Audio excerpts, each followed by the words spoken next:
जय हिंद दोस्तों। आज बहुत ही बेहतरीन कुछ प्रश्नों को लेकर आए हैं, जिन प्रश्नों को बीपीएससी शिक्षक भर्ती 2023 में पूछी जा सकती है।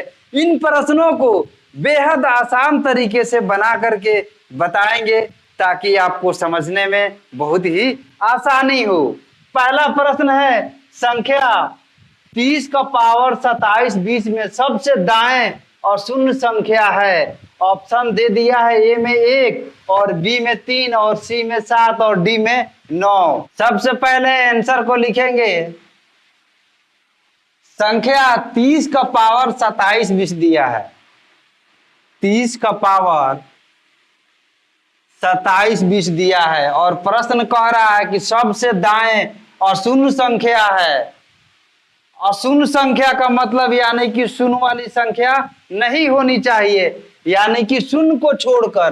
तो इसमें शून्य है, यही ना है शून्य, इसको हटा देंगे तो ये हो जाएगा 3 और 3 का पावर 27 20। यहां पर ध्यान दीजिए, किसी भी संख्या के ऊपर चाहे कितना हो पावर लगा हो, उसका इकाई अंक को पता करने के लिए क्या करते हैं, पावर के दाहिने तरफ से 2 अंक को लेते हैं और उसमें 4 से भाग देते हैं और जो शेषफल बचता है उस शेषफल को जो भी संख्या दी हुई रहती है उस संख्या का पावर बना देते हैं। अब 20 में 4 से भाग देंगे तो 4 पचे 20, कट गया, शेषफल तो बचा ही नहीं कुछ।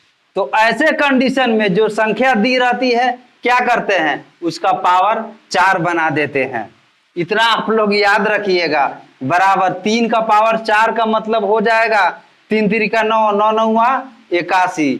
इसके इकाई स्थान पे जो संख्या प्राप्त हो रही है वह 1 प्राप्त हो रही है, तो इसका आंसर हो जाएगा 1, जो ऑप्शन ए में दिया है। दूसरा प्रश्न है, निम्नलिखित व्यंजक का इकाई अंक ज्ञात करें। 1 × 1 फैक्टोरियल का पावर 1 फैक्टोरियल प्लस 2 × 2 फैक्टोरियल का पावर 2 फैक्टोरियल प्लस 3 × 3 फैक्टोरियल का power 3 factorial plus dot dot dot 101 × 101 factorial का पावर 101 फैक्टोरियल दे दिया है और 4 ऑप्शन दे दिया है। इन चारों ऑप्शन में बताना है कि कौन सी ऑप्शन सही होगी। सबसे पहले आंसर लिखेंगे।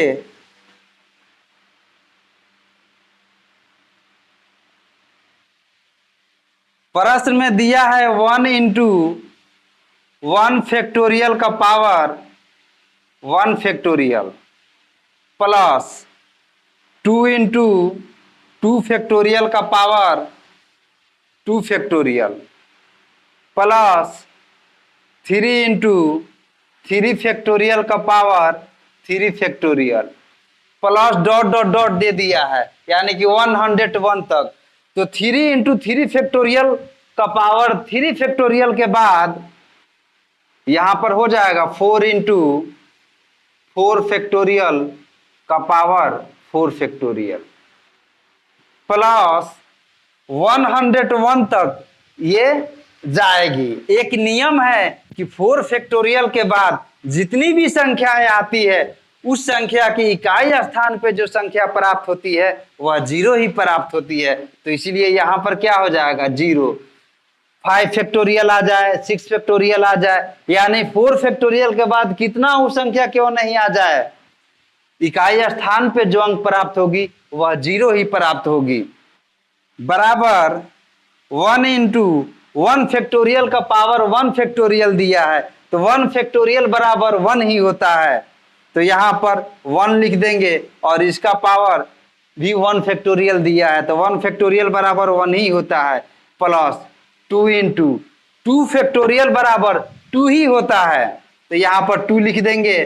फिर यहां पर भी इसका पावर 2 फैक्टोरियल दिया है, तो 2 फैक्टोरियल बराबर 2 होता है प्लस 3 × 3 फैक्टोरियल बराबर 6 होता है, तो यहां पर 6 लिख देंगे और फिर इसका पावर 3 फैक्टोरियल दिया है, तो यहां पर 6 लिख देंगे प्लस 4 × 4 फैक्टोरियल बराबर 24 होता है।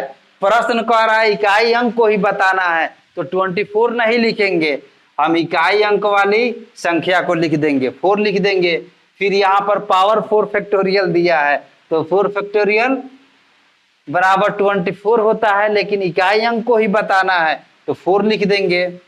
प्लस इसके बाद जितनी भी संख्याएं आएंगी वो इकाई स्थान पे हमेशा 0 मिलेगी।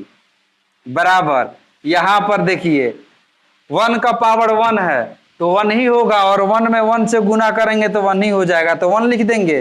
प्लस 2 लिख देंगे यहाँ पे, इंटू 2 का पावर 2 का मतलब हो गया 4, प्लस 3 इंटू 6 का पावर कितना हो क्यों नहीं हो, लेकिन इकाई स्थान पे जो संख्या प्राप्त होती है वह 6 ही प्राप्त होती है, आप लोग याद रखिएगा।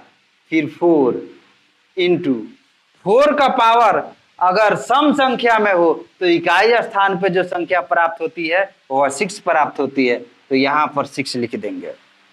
प्लस 0, 0 चाहे तो लिख सकते हैं और नहीं भी लिख सकते हैं। बराबर अब यहां पे 1 हो जाएगा, प्लस 4 2 जा 8 हो गया, फिर 3 6 जा 18 हो गया, प्लस 6 4 जा 24 हो गया, प्लस 0। अब बराबर दे देंगे और जोड़ेंगे, 8 4 12, 12 8 20 और 1 21 के एक हाथ में लगा 2 और 2 2 4 और 1 5, यानी कि आ गया 51। इकाई स्थान पे संख्या जो मिल रही है 1 मिल रही है, तो इसका आंसर हो जाएगा 1, जो प्रश्न के ऑप्शन में डी दिया है, यही आंसर हो गया।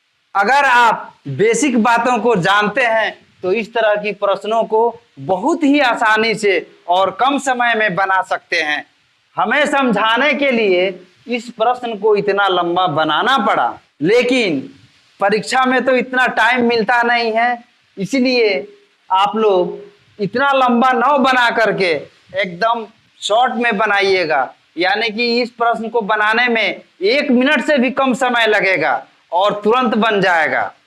बशर्ते इसका कंसेप्ट मालूम होना चाहिए, बेसिक छोटी छोटी बातों को जानकारी होनी चाहिए, तभी इस तरह की प्रश्न को आप लोग कम समय में आसानी से बना सकते हैं।